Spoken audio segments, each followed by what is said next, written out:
네, 안녕하세요. 9월 17일까지 여러분들이 공부한 것을 잘 살펴보았고요.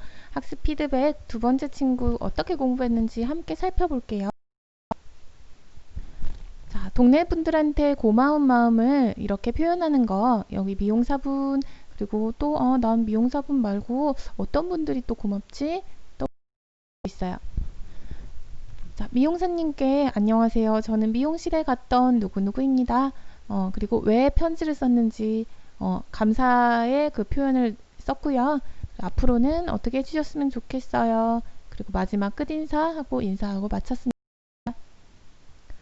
자, 인상 깊었던 일을 생각이나 느낌이 잘 드러나게 글로 쓰기. 이거는 여러분들 이제 주 2회 일기 쓰라고 안내했는데 일기 쓰는 방법이랑 똑같아요.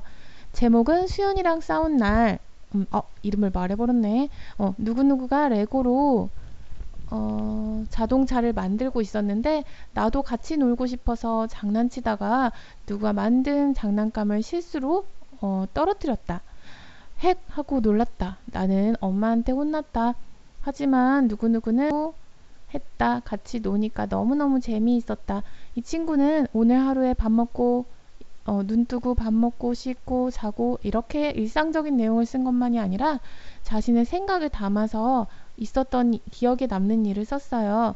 조금 나쁜 좀 일이 일어난 줄 알았더니 나중에 보니까 내 마음을 알아주고 같이 놀자고 해서 너무 좋았다는 표현을 했어요. 여기서 엄마한테 혼났다 라고 할 때는 이 태에 이가 아니라 이로만 좀 바꿔주시면 좋겠어요. 그리고 놀고 싶어서 우리 싶어서에 피읍 들어가는 거 정확하게 잘 썼고요. 내 마음을 아는 건지 이것도 다른 친구의 마음이 어떤지를 짐작하는 표현을 잘 집어넣었고요. 나도 같이 놀고 싶어서 장난을 치다가 같이 놀고 싶었던 자신의 마음도 잘 드러나 있어요. 그리고 마지막에 같이 노니까 너무너무 즐거웠고 재밌었다라는 표현까지 이렇게 글쓰기에 어떤 기본적인 내용이 다 들어가 있고요. 단지 아쉬운 거는 맨 앞에 글을 처음 시작할 때는 한 칸을 비우고 시작하는 거. 그것만 조금 하면 좋은데 우리 전국의 많은 2학년 친구들도 이걸 놓치고 처음부터 이렇게 붙여서 쓰는 경우가 있어요. 요것만 한 칸 뒤로 물러나서 시작하는 거 기억해 주세요. 다음 친구가 표시해준 부분은 그 부분만 고쳐 써보세요. 이렇게 틀린 글씨. 이 친구는 소리가 나는 대로 찾으러 썼는데 사실은 쓸 때는 찾으러 라고 써야 된다. 이거를 다음에 여러분들이 만나서 친구들과 공부할 때는 서로 이렇게 찾아줄 수 있어야 되고요. 이번 단원에서는 문장부호 배웠잖아요. 무언가 궁금한 일이 있을 때 누구 생일이지? 이럴 때는 물음표. 어머니 생신이었다. 문장의 끝으로 마칠 때는 마침표를 표시해 줘야 됩니다. 그래서 맞춤법, 문장부호 잘 살펴야지 글 다 썼다 하는 거예요.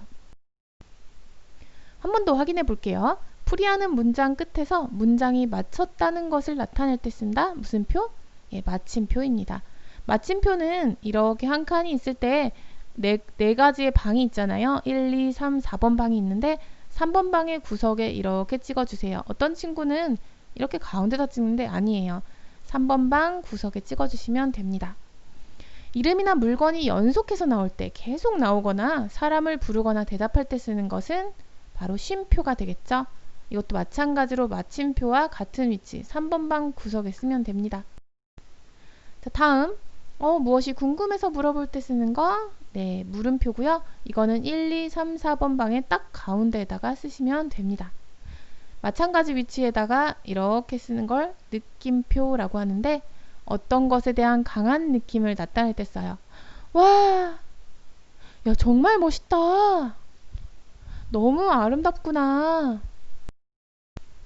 다음, 대화하는 부분에 써요. 선생님은 지금 말로 소리를 내고 있잖아요. 자, 여러분과 대화를 해. 여러분 지금 잘 보내고 있나요? 네, 선생님. 선생님은 잘 보내시나요?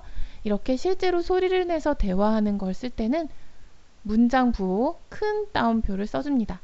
큰 따옴표의 첫 번째 시작 따옴표는 1, 2, 3, 4번 방 중에 2번 방의 위쪽 구석에다 쓰고요. 이렇게 그 다음 대화 문장이 끝났을 때는 이렇게 1번 방의 구석에다 써줍니다. 큰 따옴표고요. 반대로 소리내지 않고 마음속으로 생각했던 거, 속마음을 나타낼 때는 작은 따옴표. 위에서 아래로 이렇게. 네. 2번 방, 1번 방에다 써줍니다. 연습해 볼게요. 우리가 오늘 뭐뭐에 있다. 이렇게 풀이하는 문장이 끝났죠? 이렇게 받침표 써주면 됩니다. 현장 체험학습 장소에 가니 참새, 까치, 비둘기 너무 많아서 헷갈려. 이럴 때는 무슨 표? 네, 쉼표 쉬어갑니다. 이렇게 3분만 구석에다가. 선생님께서는 점심 먹고 나면 과일 먹든지 과자 먹든지 하라고 하셨다. 나는 무엇부터 먹지? 생각하는 거죠? 하고 생각했다. 이렇게 작은 따옴표 생각일 때는 여기다 쓸까요? 여기다 쓸까요? 네, 1번 방에다가 문장에 가깝게 이렇게 마무리 작은 따옴표. 그런데 선생님이 틀렸죠? 지우개로 지울게요. 그러니까 이럴 때는 무엇부터 먹지? 이제 생각 끝. 하고 생각했다. 여기 힌트가 있었잖아. 하고 생각했는데 여기다 큰 따옴표 쓰면 안 되겠죠? 현장 체험학습 장소를 관리하는 아저씨께서 밤 껍질은 일반 쓰레기로 버리고 포도 껍질은 음식물 쓰레기로 버려야 한다 라고 말씀하셨다. 소리내어 말씀하시는 거 무슨 표? 네, 큰 따옴표예요. 자, 이제 반대로 다리가 내려와요. 끝날 때는. 근데 이 앞에는 꼭 마침표를 써주고 큰 따옴표예요. 겪은 일을 차례대로 정리하면 어떤 점이 좋을까요? 거죠?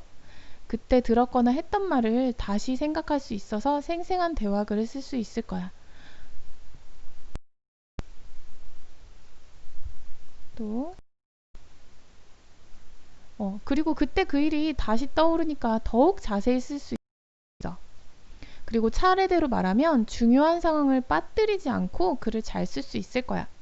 오늘 점심에 밥 먹은 거 썼다가, 아침에 일어난 거 썼다가, 밤에 양치했던 거 썼다가, 중간에 친구 만났던 거 썼다가 너무 뒤죽박죽이죠? 다 빠뜨리게 생겼어요. 그래서 우리는 아침부터 저녁까지 시간의 흐름에 따라서 찬찬히 짚어가면서 되짚어가면서 순서대로 차례대로 말해야지 하나라도 빠뜨리지 않고 말할 수 있어요. 자, 이 친구도 수연이와 싸움한 거 봐봐. 조심해 하고 처음에는 웃고 시작했어.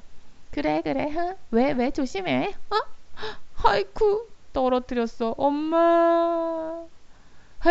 어떡하나. 네가 그랬지 하면서 어머니께서 너무 화가 나셔서 이렇게 손가락질을 하시는 것 같아요. 그럼 여기 그지?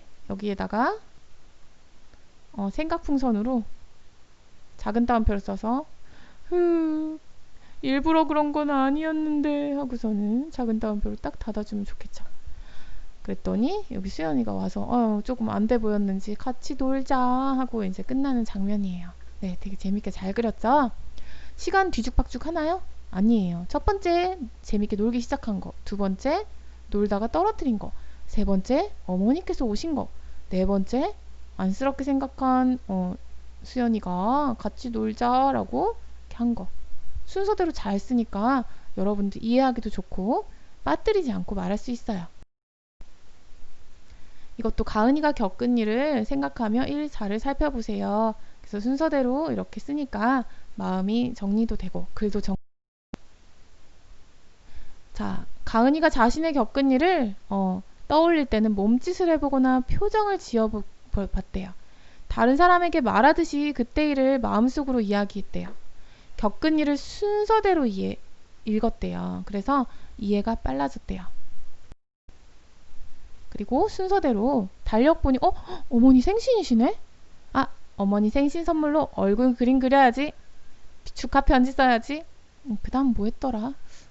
맞아. 편지 썼으니까 생신 축하합니다 라고 말씀드리면서 준비한 선물을 드렸지. 그 다음에 무슨 일이 일어났더라? 선물 드렸어. 선물 드렸으니까 어머니께서 너무 좋아하셔서 이렇게 웃으시잖아.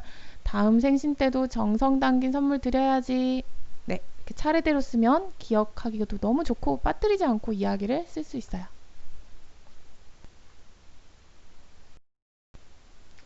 자, 직업놀이 우리 통합교과 나왔는데요. 직업, 나는 디자이너 하고 싶어. 디자이너, 영어라서 좀 어렵죠?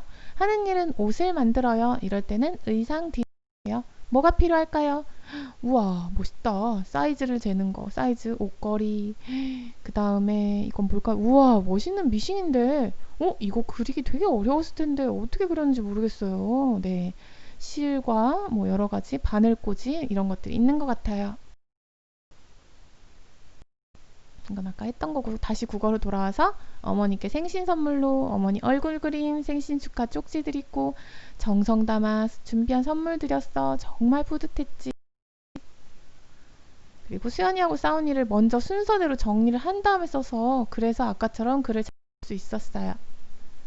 자, 그 다음에 엄마가 늦게 오셨을 때, 어머니께서 늦게 오셨을 때, 왔을 때는 친구랑 할 때 이렇게 얘기하고요.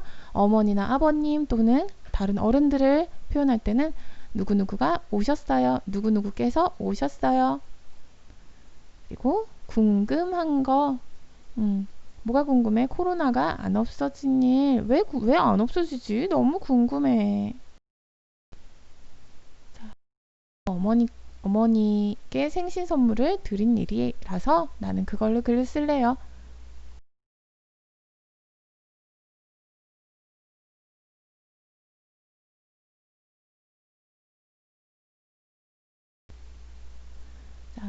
자, 이렇게 열심히 풀었어요. 번호가 가장 큰 버스는 다른 것도 아닌 1000의 자리가 가장 큰 숫자. 1의 자리, 10의 자리, 100의 자리는 살펴볼 것도 없이 1000의 자리부터 5000이 이겼어요. 그래서 5004가 가장 번호가 큰. 자, 이렇게 다 냈고요. 수학도 열심히 풀었어요.